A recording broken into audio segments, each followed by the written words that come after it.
여러분 안녕하세요, 창란팀입니다. 자, 오늘 가지고 온 차 바로 볼보 S60 B5 모델이에요. 볼보의 이제 D세그먼트 컴팩트 세단 라인업에 있는 모델인데, 제가 이 볼보 브랜드를 여러분들께 소개해 드린 적은 없어요. 그래서 굉장히 저는 볼보가 궁금했거든요. 왜냐면은 이 볼보라는 브랜드가 좀 보면은 굉장히 독특한 설계를 가지고 가고 있는 브랜드예요. 뭐 아시겠지만 이 차의 리어 서스에는 코일 스프링이 빠지고 이제 리프 스프링이 들어간 부분, 그리고 프론트 서스가 맥퍼슨 스트럿하고 이 WC4는 약간 혼합한 스타일의 굉장히 독특한 서스거든요. 그리고 일반 다른 경쟁하는 D세그먼트 경쟁차들과 다르게 이 차는 완벽한 그 가로 배치 전륜구동 플랫폼을 채택을 하고 있죠. 그래서 굉장히 독특한 브랜드예요. 그래서 제가 이 브랜드에 대해서 여러분들께 설명을 해드리고 싶었는데 시승하게 됐고, 만약 이 차를 고려하시는 분들은 오늘 리뷰를 좀 자세히 보시면 도움이 많이 될 것 같아요.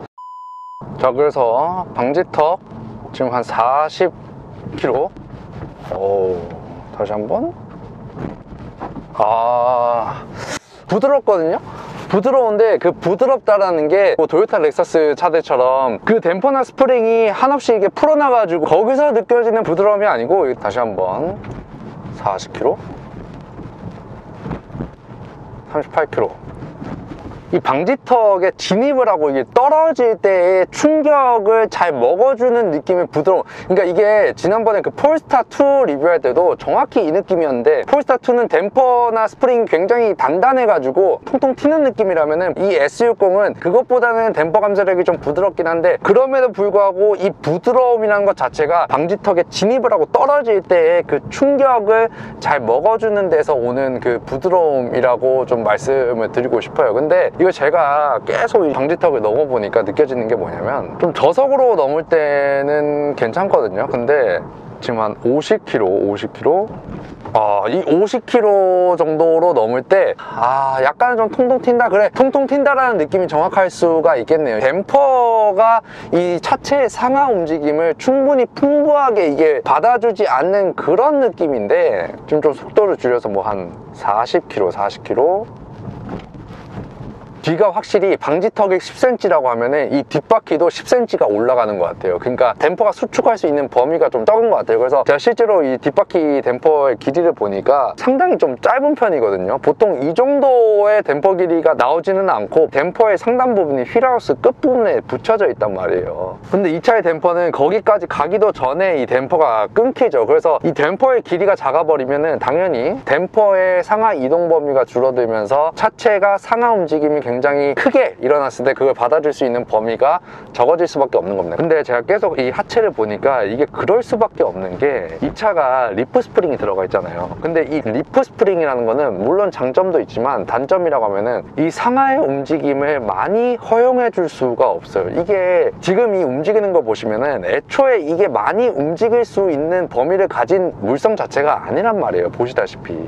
그렇다 보니까 이 차는 댐퍼의 길이를 길게 해봤자 리프 스프링이 그만큼 이동 범위가 나오지 않다 보니까 댐퍼의 길이 자체를 길게 할 필요가 없었던 거죠. 그래서 이게 뒷자리 승차감이 솔직히 많이 안 좋다라는 느낌보다는, 이게 천천히 넘으면 괜찮은데 약간 좀 빠른 속도로 넘을 때 뒷자리가 좀 튀는 게 어쩔 수 없이 있기는 해요. 그러면 이 리프 스프링의 장점은 뭐냐? 실제로 이게 볼보 관계자가 설명하는 거에 따르면은 2열의 공간 활용성과 이제 현가하 질량의 감소라고 설명을 하는데, As I said in the beginning, it's very compact, it's very light compared to a coil spring, so we save on sprung weight. 일단 공간성 같은 경우에는 동급 D세그먼트 컴팩트 세단 중에서 가장 넓고, 특히 이 레그룸 자체가 거의 이 정도라고 하면은 5 시리즈나 E 클래스를 타는 급이라고 말씀드려도 과언이 아닐 정도로, 물론 이게 전륜구동차라서 그럴 수도 있는데 애초에 그 스프링이라는 부피를 많이 차지하는 부품이 빠지다 보니까 이 뒷좌석 자체가 일반 후륜구동차들보다 더 뒤쪽으로 이동을 할 수 있잖아요. 그렇다 보니까 이게 휠베이스가 그렇게 긴 차는 아님에도 불구하고 이 2열의 레그룸이 엄청나게 확보가 될 수 있는 거죠. 그리고 뭐 현가하 질량 말을 했는데, 코일 스프링이 없어져서 현가하 질량이 가벼워진다라기보다는 애초에 이 차는 그 알루미늄 합금 소재가 워낙 많이 달려 있어가지고, 로한 같은 경우에도 완전 대문짝만한 알루미늄 합금 소재잖아요. 그렇다 보니까 이런 방지턱을 넘고 나서 지속적인 이런 요철을 만났을 때 이 진동이 한 번 딱 들어오는 건 들어오는데 그 진동이 한 번에 팍 사라지는, 빠르게 사라지는 그런 느낌 자체가 이런 프리미엄 브랜드에서 느낄 수 있는 대표적인 고급스러운 승차감인데, 이 부분이 이 차에서도 굉장히 잘 느껴져서 여러분들이 이 차를 패밀리카로 활용함에 있어서도 전혀 문제가 없다라고 말씀을 드릴 수 있을 것 같아요.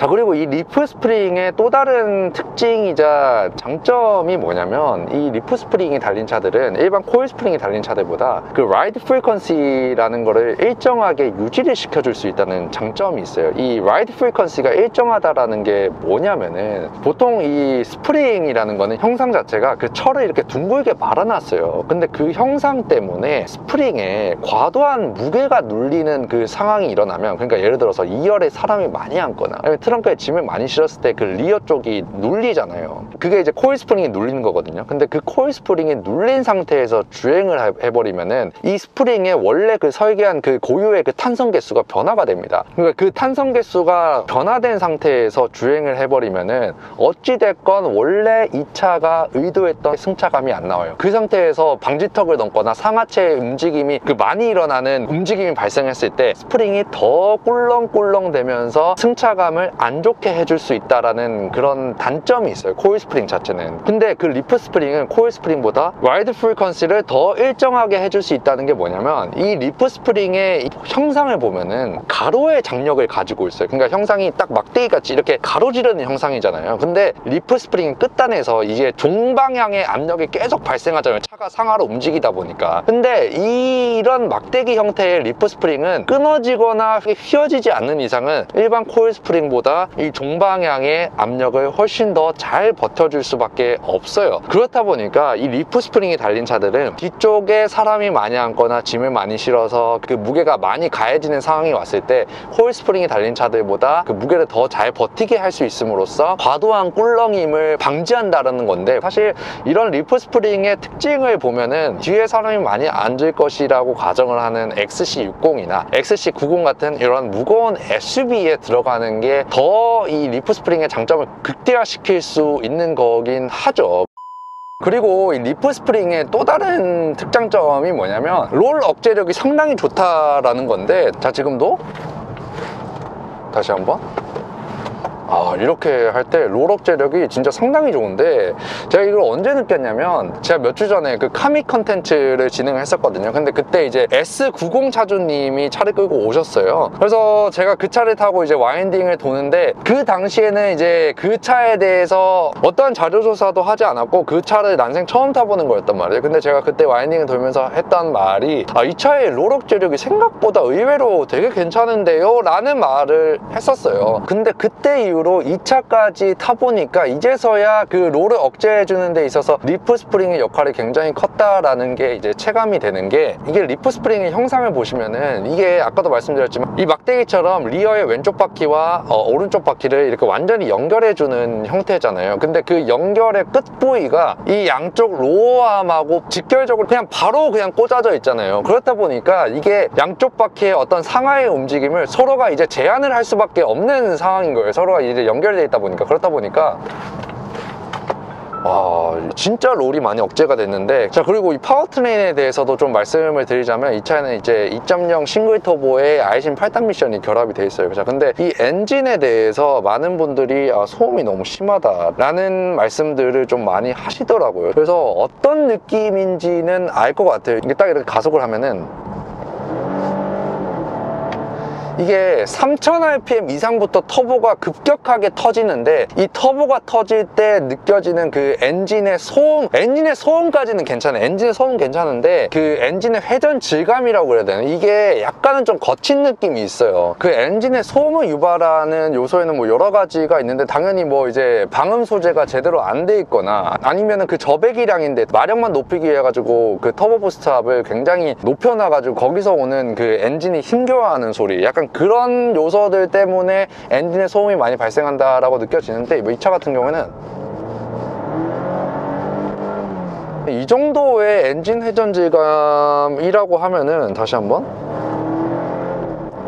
이게 터보가, 자, 보니까 3000rpm부터 좀 너무 많이 터지거든요. 그러니까 이 차는 터보가 들어가냐 안 들어가냐에 따라서 이 토크감이 굉장히 많이 차이가 나는데, 저는 오히려 반대일 줄 알았어요. 왜냐면 이 차의 압축비가 터보차저 치고 굉장히 높은 편에 속하거든요. 10.5대 1이라고 하면은 4기통 터보 치고 굉장히 압축비가 높은 편이에요. 그래서 보통 압축비가 높으면은 이렇게 터보 부스트압을 크게 걸지는 않거든요. 왜냐면은 기본적인 압축비가 높기 때문에 과급된 공기가 실린더로 들어갈 수 있는 그 범위가 적어요. 그렇기 때문에 터보 부스트압을 많이 걸지는 않는데, 이 차는 신기하게 자 이렇게 가다가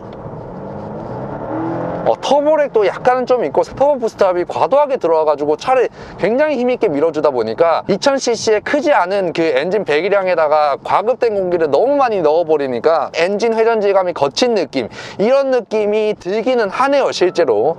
이게 그래서 906가 필수라고 하는 거구나. 이게 그 스펙을 보면은 옥탄가 한 95 이상을 무조건 넣으라고 그러거든요. 이 정도 약간 높은 압축비에다가 터보 부스트압을 좀 많이 걸다 보니까 여기에다 일반유를 넣어버리면은 아마 그 노킹음이 발생할 수 있을 것 같아요. 왜냐면 일반유는 그 고급유보다 그 더 빨리 이 폭발을 하잖아요. 옥탄가가 낮아버리면은. 그래서 이 차가 많은 분들이 그 고급유를 넣어라 하는 것 같네요. 그래서 연비를 보면은 제가 분당 판교 쪽에서 이제 양평 쪽으로 넘어오면서 급가속도 굉장히 많이 하면서 막히는 구간 플러스 이 고속 크루징 구간에 달렸을 때 연비가 한 12.3km가 나오긴 하네요. 그래서 연비적인 측면에서 이 차가 뭐 너무 안 좋다 이런 점은 아닌 것 같고, 그리고 이 차의 운동 성능을 좀 테스트하러 지금 와이닝로 들어왔는데, 좀 돌아봤는데 와 이거는 진짜 생각보다 너무 괜찮아가지고, 저 지금 보면은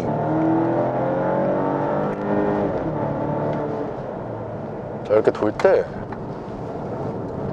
와 오우 이게 이렇게 돌아가. 신기하네요 진짜. 이게 분명히 그 전륜구동의 한계는 있어요. 한계는 있는데 이게 돌아가는 모습이 전륜구동 특유의 그 포링크 리어 서스에서 오는 리어가 털릴 것 같은 불안함, 이런 것들이 전혀 안 느껴지고, 이거는 제가 계속 말씀드리죠. 이건 완전히 그 리프 스프링이 다 해주는 거나 마찬가지. 이 전륜구동 차들은 이 롤을 굉장히 잘 억제를 하면 할수록 좋아질 수밖에 없어요. 왜냐면은 항상 그 서스 설계상 하중 이동을 잘 활용해가지고 그걸 맥시멈 그립으로 뒷바퀴의 형상을 바꿔줄 수 있는 설계를 가지고 있지 않다 보니까, 그럴 거면은 하중 이동을 최대한 제한을 하는 게 전륜구동 차들의 어떤 생존 방법이라고 해야 되나요? 거의 뭐 진짜 이렇게 돌아보면 속도가 진짜 만만치 않거든요. 자 여기서도 여기가 진짜 급격한 코너인데 와 이게 롤 억제력이 거의 그 아우디급의 롤 억제력을 보여주고 있어가지고, 이게 볼보가 이게 맞나? 저는 아니 이 정도로 가면은 스포츠 모드가 없는 게 차를 이렇게 잘 돌아가게 만들어 놓고 스포츠 모드가 왜 없지라는 생각이 들 정도로, 이 전륜구동에서 거동을 최대한 잘 나오게 할 수 있는 거는 다 때려 박아 나왔어. 그리고 이 타이어 폭도 보통 이 정도 급의 어떤 컴포트함을 굉장히 추구하는 차라고 하면은 보통 225mm, 많이 해봐야 235mm, 그리고 굉장히 떡그립을 추구하는 차들은 245mm가 들어가는데, 이 차는 235mm에 휠 사이즈가 19인치잖아요 19인치다 보니까 이 볼보 차들은 이 휠이 큰 게 저렇게 돌 때 휠이 큰 게 느껴져요. 이게 보통 이렇게 언더로 밀려야 되거든요. 근데 이 언더로 밀리는 게 아니고 굉장히 강력한 롤 억제력과 이 타이어로 다 버티는 느낌이라 가지고 이게 생각보다 굉장히 좋아요. 이게 그리고 이 그립을 굉장히 추구한다라는 게 느껴지는 게, 제가 아까 말씀드렸잖아요. 이 차는 프론트 서스의 그 위쪽에 그 위시본 하나를 달아놔 가지고 그 더블 위시본 형태로 잡아놨다고요. 이게 프론트 서스를 더블 위시본으로 잡아버리면은 이 휠의 움직임을 굉장히 제한을 하거든요. 그러니까 이런 식으로 오른쪽으로 코너를 급격하게 돌 때 왼쪽으로 하중 이동이 발생해도 그 항상 타이어가 235mm의 접지를 100% 노면과 할 수 있도록 도와준단 말이에요. 그 휠의 움직임을 제한함으로써. 자, 그래서 이 차를 좀 총평을 하자면, 이 차를 좀 보고 있으면은 약간 어떤 생각이 드냐면, 원래 볼보라는 브랜드가 되게 컴포트한 브랜드잖아요. 그 극도의 컴포트함을 추구하는 데서 이제 벗어나가지고 볼보가 자꾸 나는 좀 세팅을 바꿔가지고 스포츠성이 있는 브랜드로 좀 인정을 받고 싶어, 이런 느낌 느낌을 계속 주고 있는데, 근데 문제는 그 진정한 그 플랫폼이나 서스 설계를 바꾸지 않고 지금 그대로 가지고 있는 이 플랫폼 서스 설계에서 스포츠성을 주려다 보니까 약간은 그 조금씩의 그 어색함이라는 게 있기는 한 것 같아요. 그래서 이 차를 구매 고려하실 분들은 이런 부분 좀 잘 고려하셔서 구매하시면 좋을 것 같습니다. 자, 이상으로 리뷰 마치도록 하겠고, 시청해주셔서 감사합니다.